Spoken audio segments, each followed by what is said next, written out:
big win this week for environmental activists around the world, with Somalia's al-Qaeda-linked terrorist group Al-Shabaab announcing that they have banned single-use plastic bags in areas of the country under its control.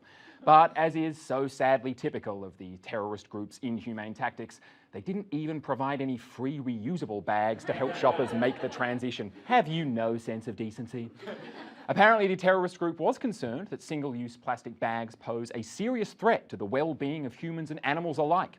Although, when Somalis think of serious threats to their well-being, I don't think plastic bags rate as high on the list as al-Qaeda-linked terrorist group Al-Shabaab.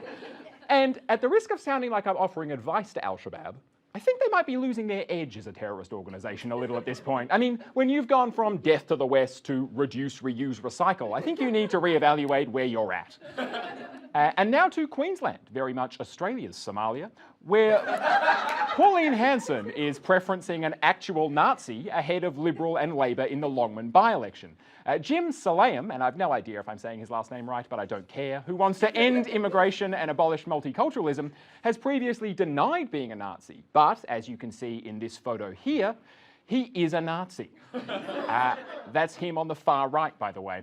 But all this means he's not just a Nazi, but a liar, which is actually potentially worse. Because it's one thing to tell the Australian voters you want to abolish multiculturalism. Sure, some of them will go for that. But don't lie to us about it, you know? That's almost worse.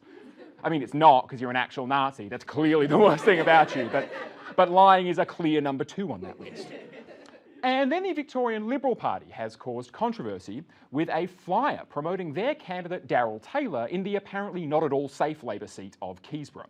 In defending the ads, a Liberal Party spokesperson said, "Hey, you can't make out the colour of their skin at all. They could be any racial minority." But in bad news for the Liberal Party, it turns out that the photograph they used was actually from an English newspaper called the Evening Standard from all the way back in 2012. Easy mistake to make, though, I guess. You know, that's the thing with these crime gangs. They all look the same.